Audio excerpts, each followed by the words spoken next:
میں سب سے پہلے اللہ سبحانہ وتعالیٰ کا شکر بجا لاتا ہوں، بے پا درود و سلامتی ہو محمد مصطفیٰ صلی اللہ علیہ وسلم پر۔ محترم ناظرین کرام، گزشتہ 2 ایپیسوڈ سے سورج، چاند، آسمان، زمین، رات اور دن کا آنا، یہ جو اللہ سبحانہ وتعالیٰ کے مخلوقات ہے، تو اللہ سبحانہ وتعالیٰ نے ان مخلوقات کے بارے میں قرآن مجید میں کیا ارشاد فرمایا ہے، اور اللہ سبحانہ وتعالیٰ کے ان مخلوقات اور ان نشانیوں کو دیکھنے کے بعد ایک آدمی کو توحید پر قائم رہنا ضروری ہو جاتا ہے، اور اللہ سبحانہ وتعالیٰ کے وجود کو تسلیم کرنا اور توحید میں اور پکے طریقے سے آدمی کو اپنا عقیدہ پختہ کر لینے کے لیے نشانیاں کافی ہیں انشاءاللہ۔ گزشتہ ایپیسوڈ میں بات ہماری یہاں پر آ کر رکی تھی کہ جیسے رمضان المبارک شروع ہوتا ہے تو چاند کے مسئلے کو لے کر بعض اوقات کچھ خفیف سا ڈفرینس آف اوپینین نظر آتا ہے۔ مثال کے طور پر ایک طرف یہ کہنے والے لوگ ہم کو نظر آتے ہیں کہ یونیورسل مون سائٹنگ کا خیال کرتے ہوئے مکے میں جیسے عید کا اعلان ہو جائے گا یا پہلی مرتبہ جہاں پر بھی چاند نظر آ جائے گا، اس کے حساب سے ہم اپنا رمضان شروع کریں گے، اس کے حساب سے ہم اپنا رمضان کا اختتام کریں گے۔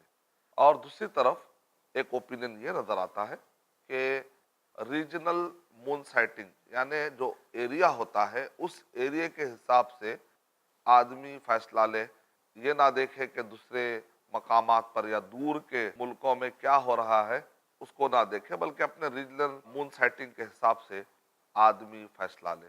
تو ایک عام آدمی کیا کرے گا؟ اگر جہاں پر وہ رہتا ہے اگر وہ دیکھے کہ وہاں پر اختلاف ہو رہا ہے، جس گاؤں میں، جس شہر میں اگر وہ دیکھ رہا ہے کہ اختلاف ہو رہا ہے، تو اس اختلاف کو ختم کرنے کی کیا شکلیں؟ تو سب سے پہلی بات یہ ہے کہ اجتماعیت کی بڑی اہمیت ہے۔ اگر ہم پڑھتے ہیں ترمذی شریف حدیث نمبر 697 697 میں نبی اکرم صلی اللہ علیہ وسلم کا ہمیں ارشاد مبارک ملتا ہے: الصوم یوم تصومون والفطر یوم تفطرون والاضحی یوم تضحون۔ روزہ پورے لوگ مل کر روزہ رکھو، پورے لوگ مل کر افطار کرو، اور پورے لوگ مل کر قربانی دو۔ یعنی کہ اجتماعیت کی اسلام میں بڑی اہمیت ہے۔ ابن مسعود رضی اللہ تعالیٰ عنہ ایسے ہی ایک اجتہادی مسئلے میں جب انہوں نے دیکھا کہ جس امام کے پیچھے وہ نماز پڑھ رہے تھے، تو بہرحال لوگوں نے ان سے پوچھا کہ آپ کی رائے تو الگ ہے، امام صاحب کی رائے تو الگ ہے، تو ابن مسعود رضی اللہ تعالیٰ عنہ نے کیا ارشاد فرمایا: الخلاف شر، یعنی بعض جگہوں پر اختلافات شر پیدا کر دیتا ہے۔ خاص طور سے عید کا معاملہ جو ہوتا ہے ہندوستان میں، جنرلی عوام میں یہ بات مشہور ہے، عوام میں یہ بات پائی جاتی ہے کہ آپ کی عید الگ، میری عید کا الگ کا مطلب یہ سمجھتے ہیں کہ آپ مسلمان نہیں میں مسلمان ہوں، یا میں مسلمان نہیں آپ مسلمان ہیں۔ یعنی لوگ عید کو مسلمان ہونے اور نہیں ہونے کا مسئلہ بنا لیتے ہیں۔ تو عوام میں چونکہ یہ مزاج ہے تو اس وجہ سے اس کی رعایت اور کرنی بہت ضروری ہے۔ شیخ البانی رحمۃ اللہ علیہ جو بڑے شد و مت کے ساتھ یہ اعلان کرتے ہیں کہ پوری دنیا کی رویت ایک ہی ہونی چاہیے، لیکن شیخ البانی رحمۃ اللہ علیہ بھی کیا کہہ رہے ہیں کہ جب تک پورے لوگ اجتماعیت کے ساتھ اس مسئلے کو نہیں مانتے، لوگوں کو چاہیے کہ اپنے اپنے مقامات پر جہاں آپ رہتے ہیں ان کے حساب سے آپ عید منائیے۔ کیوں؟ اگر وہ حرام ہوتا، وہ ناجائز ہوتا، تو کیا ایک حرام چیز کا فتویٰ دیتے؟ اور اسی طریقے سے حق اور باطل کا کلمہ اگرچہ کہ استعمال کیا گیا، لیکن اجتہادی مسئلے میں حق اور باطل، یہاں پر بھی عوام میں ایک غلط فہمی ہے۔ حق اور باطل، علماء کرام کے پاس حق اور باطل کے کلمات بالکل الگ کانٹیکس میں استعمال ہو سکتے ہیں، لیکن عوام میں حق اور باطل کا مطلب کیا ہے؟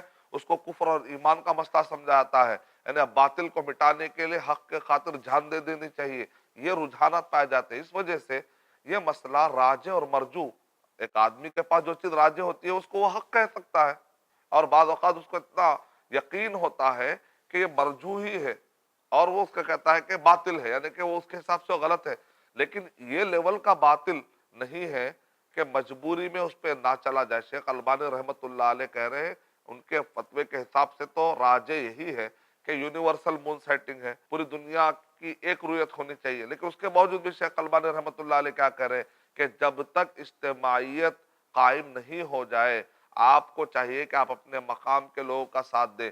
مطلب یہ ہے کہ اجتماعیت کی کتنی اہمیت ہے، آپ اس سے اندازہ لگائیے۔ تو بہرحال اس مسئلے کو اجتہاد کے مسئلے کی حد تک ہی رہنے دیا جائے، اس کو عقیدے کا یا ایک دوسرے کو گمراہ یا فاسق یا کافر یا کفر و ایمان کا مسئلہ نہ بنا جائے۔ یہ ایک فقہی مسئلہ ہے، ایک اجتہادی مسئلہ ہے۔ ہر آدمی اپنے اپنے طور پر محنت کرے گا تو انشاءاللہ یہ علماء کرام ہی ہے جو محنت کر رہے ہیں۔ اگر کوئی کہتا ہے کہ عالمی رویت وحدہ کا اگر کوئی آدمی قائل ہے تو وہ بھی علماء کرام کی بہت بڑی تعداد ہے۔ اگر کوئی کہتا ہے کہ نہیں لکل بلد رؤیتہم، کہ ہر ریجنل کا، ہر ایریے کا کسی بھی وجہ سے یا تو حاکم یا کسی ایک ملک یعنی اتحاد قائم کرنے کے لیے کسی نے ایک اعلان کر دیا ہے، یا مطلع کی وجہ سے، الگ الگ وجہ سے بہرحال کسی نے بھی اعلان کیا ہے کہ نہیں ہم مقامی رویت ہی کے حساب سے چلیں گے، تو بہرحال دونوں مسئلوں میں بھی علماء کرام کے جمع غفیر ہے۔ اور یہ مسئلہ آج کا نہیں ہے، بلکہ خود صحابہ کرام تابعین کے زمانے میں بھی کہ کیا مقامی اعتبار سے چلیں گے یا ہم دوسری جگہ کی رویت لے سکتے ہیں یا نہیں لے سکتے ہیں، اس مسئلے میں بہت قدیم زمانے سے یہ گفتگو چلے آ رہی ہے۔ اگر آپ پڑھتے ہیں صحیح مسلم میں جو حدیث قریب کے نام سے ہی مشہور حدیث ہے، اس کے اندر بھی اگر آپ پڑھیں گے تو آپ کو یہ بات سمجھ میں آئے گی۔ ابن عباس رضی اللہ تعالیٰ عنہ مدینے میں جو چاند نظر آیا تھا، ہلال نظر آیا تھا، اس کے حساب سے جب انہوں نے روزے کنٹینیو کیے تو قریب جو کہ ابن عباس رضی اللہ تعالیٰ عنہ کی نگرانی میں رہا کرتے تھے، وہ مدینے سے سیریا کی طرف گئے۔ اس زمانے میں سیریا میں معاویہ رضی اللہ تعالیٰ عنہ وہاں پر موجود تھے۔ کہا کہ معاویہ رضی اللہ تعالیٰ عنہ اور ان کے سب لوگوں نے سیریا میں چاند دیکھا ہے، لیکن آپ کے چاند دیکھنے میں اور ان کے چاند دیکھنے میں دنوں کا فرق آ رہا ہے، تو کیا ہمارے لیے معاویہ رضی اللہ تعالیٰ عنہ اور ان کے اصحاب کی رویت کیا ہمارے لیے کافی نہیں ہے؟ اور یہ سیریا مدینہ دونوں کے درمیان لگ بھگ 700 کلومیٹر کا فاصلہ ہے، یعنی کہ آج کے دور میں اگر آپ دیکھتے ہیں تو سیریا اور مدینہ کے لوگ لگ بھگ ایک ہی وقت پر عید منا رہے، لیکن اس زمانے میں کبھی چاند وہاں پر نظر آتا ہے اور کبھی چاند یہاں پر نظر نہیں آتا ہے۔ آپ نے اندازہ لگایا کہ اللہ سبحانہ و تعالیٰ چاند کو دکھانے والے اللہ تعالیٰ قادر ہے کہ کب کہاں پر کس انداز میں جغرافیکل جو باؤنڈریز ہے اور اسی طریقے سے دکھنے اور نہ دکھنے کا جو فرق ہے زمانے کے حساب سے، حالات کے حساب سے، یعنی اللہ سبحانہ و تعالیٰ یہ پورا نظام چلا رہے ہیں۔ اور نبی اکرم صلی اللہ علیہ وسلم نے ہمیں حکم دیا صوموا لرؤیتہ وافطروا لرؤیتہ، یعنی چاند کے دیکھنے سے روزہ شروع ہوتا ہے اور چاند کے دیکھنے پر روزہ ختم ہوتا ہے۔ اس سے یہ بات ثابت ہوتی ہے کہ ابن عباس رضی اللہ تعالیٰ عنہ کہہ رہے ہیں کہ ہمارے لیے معاویہ رضی اللہ تعالیٰ عنہ کی رویت کافی نہیں۔ اس کا مطلب یہ مسئلہ بڑا قدیم ہے، یعنی اس زمانے میں بھی یہ مسئلہ اٹھا تھا کہ اگر کوئی آدمی یہ کہے کہ نہیں ایک مرتبہ رویت ثابت ہو جانے کے بعد ہر جگہ پر لازم ہو جاتی ہے، اگر کوئی یہ اوپینین رکھتا ہے تو پھر ابن عباس رضی اللہ تعالیٰ عنہ کے بارے میں کیا ہمیں تصور کریں گے کہ ان سے ایک روزہ چھوڑ گیا؟ اگر آپ کہتے ہیں لازم ہے، اس کو اس بارے میں چھوڑ دیا جائے کہ لا یکلف اللہ نفسا الا وسعها، اور اگر وہاں پر سوال یہ نہیں اٹھا کہ اگر آپ کو پہلے معلوم ہو جاتا تو کیا آپ اس کے حساب سے مانتے یا نہیں مانتے؟ واضح لفظوں میں ابن عباس رضی اللہ تعالیٰ نے کہہ رہے کہ ہمارے لیے معاویہ رضی اللہ تعالیٰ عنہ کی رویت کافی نہیں۔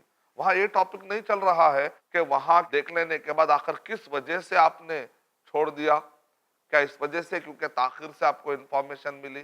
انہوں نے ایسا نہیں کہا کہ مجھے دیر سے انفارمیشن ملی، پہلے اگر ملتی تو شاید میں ڈیسیشن کچھ اور لیتا، ایسا کچھ نہیں کہا۔ انہوں نے سیدھے سیدھے الفاظ میں، کلمات میں انہوں نے یہ بات کہی کہ ہمارے لیے ان کی رویت کافی نہیں۔ اس کا مطلب یہ نکلا کہ یہ اوپینین، یہ رائے صحابہ اکرام سے چلتے آ رہے اس زمانے سے، اور ابن عباس رضی اللہ تعالیٰ عنہ کے اس موقف کی مخالفت کرنے والے بھی آپ کو نظر نہیں آئیں گے اس زمانے میں۔ ابن عباس رضی اللہ تعالیٰ عنہ کے اس موقف کی مخالفت کرنے والے بھی آپ کو نظر نہیں آئیں گے اس زمانے میں۔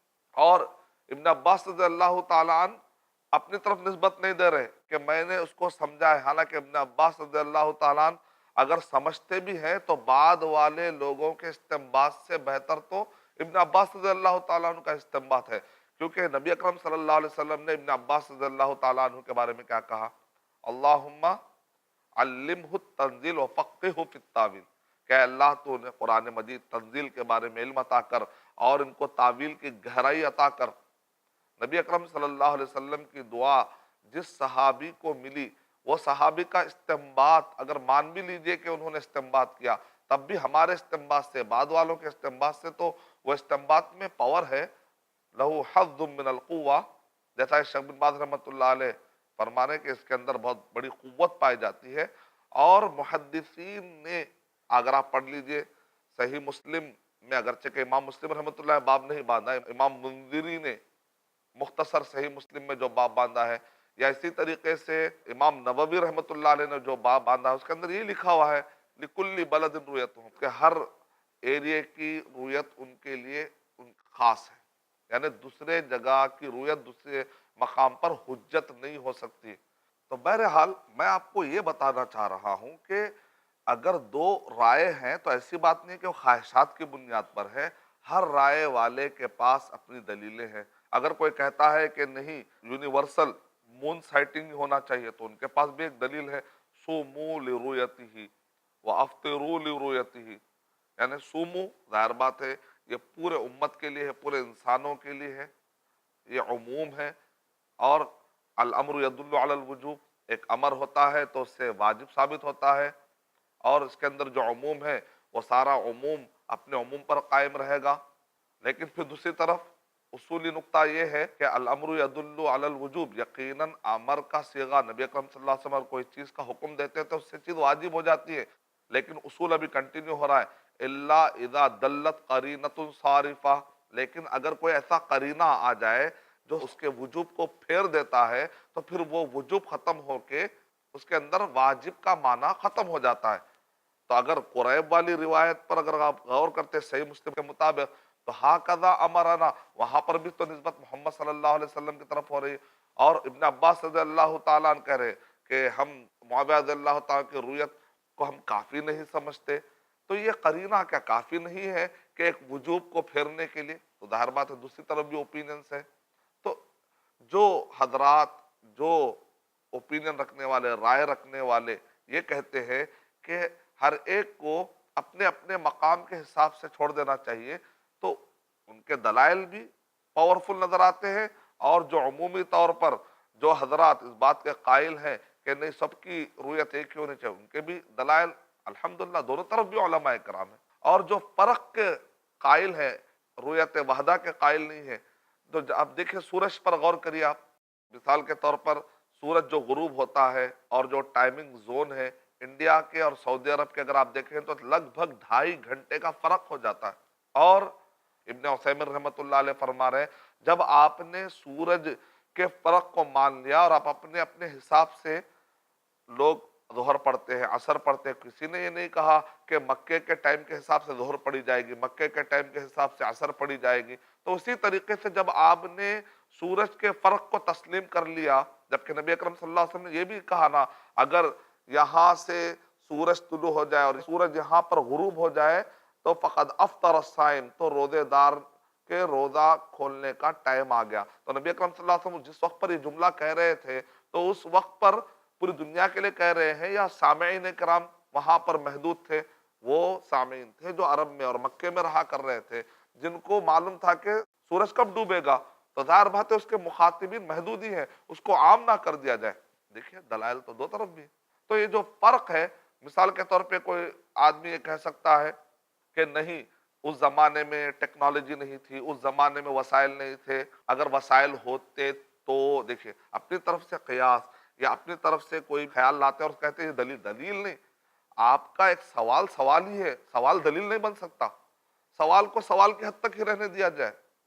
لیکن اگر کوئی آدمی کہے گا نہیں اس زمان میں ٹیکنالوجی نہیں تھی، موبائل نہیں تھا، اگر معاویہ رضی اللہ تعالیٰ ابن عباس رضی اللہ تعالیٰ اگر بات کرنے کا موقع ملتا تو ڈیسیشن کچھ اور ہوتا۔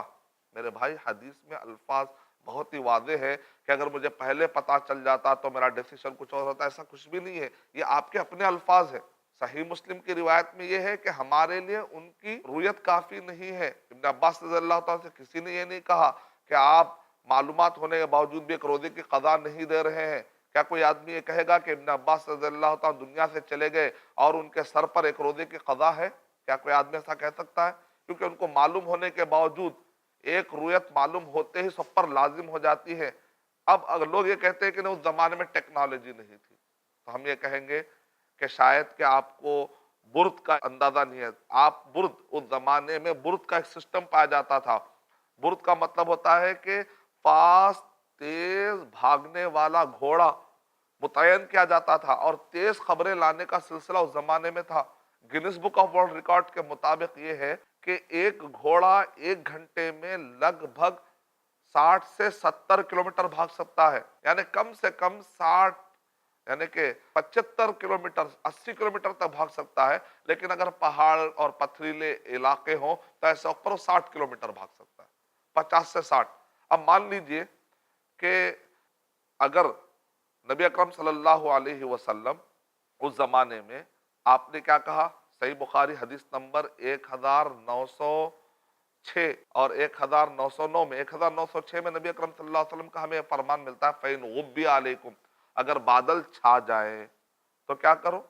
نبی اکرم صلی اللہ علیہ وسلم نے یہ نہیں کہا کہ بادل اگر چھا جائے تو چاروں طرف گھوڑے جو ہے ظہر سے دوڑا کر رکھو، اور تقریباً 60 کلومیٹر اگر مان لیں تو 1.5 گھنٹے میں گھوڑا بھاگ کر آ سکتا ہے. عشاء تک بھی گھوڑا بھاگ کے آ سکتا ہے، 9 بجے تک بھی، 10 بجے تک بھی، 11 بجے تک بھی گھوڑا بھاگ کر آ سکتا ہے.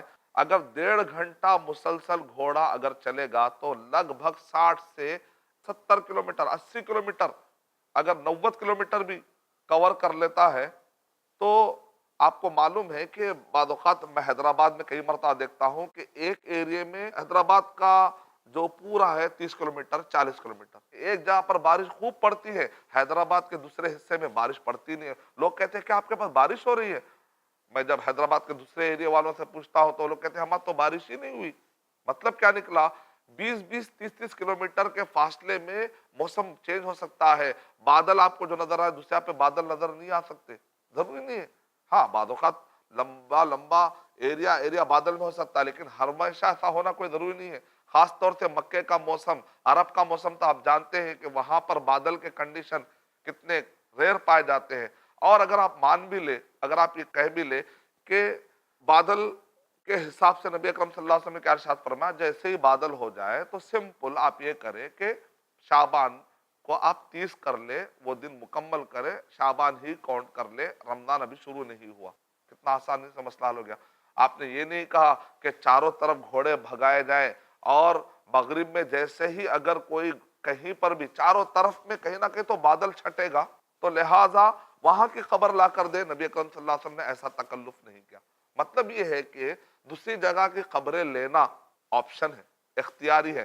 کبھی قافلہ آتا تھا، نبی اکرم صلی اللہ علیہ وسلم کو اطلاع ملتی تھی تو نبی اکرم صلی اللہ علیہ وسلم ایکسپٹ کر لیتے تھے. اور کبھی نبی اکرم صلی اللہ علیہ وسلم نے دیکھا کہ اطلاع نہیں ملی تو نبی اکرم صلی اللہ علیہ وسلم کہہ رہے ہیں کہ بادل ہو تو لہٰذا شعبان کو مکمل کرو، 1 دن اور بڑھا لو، ابھی رمضان شروع نہیں ہوا.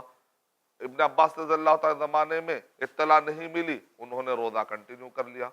نبی صلی اللہ علیہ وسلم کے زمانے میں ایک قافلہ آیا، اطلاع دی، نبی اکرم صلی اللہ علیہ وسلم نے ایکسپٹ کر لیا. کیا پتہ چلتا ہے؟ ان باتوں سے یہ پتہ چلتا ہے کہ ایکسپٹ کرنا یا نہیں کرنا، وہاں پر اجتماعیت قائم کرنے کے لیے اگر حاکم فیصلہ لے رہا ہو، یا وہاں کا مفتی فیصلہ لے رہا ہو، یا ہلال کمیٹی فیصلہ لے رہی ہو، تو یہ مسئلہ ان کے ثوابدید پر چھوڑ دیا جائے. اجتماعیت قائم کرنے کے لیے جو سب سے مناسب شکل ہوتی ہے وہ رائے لی جائے.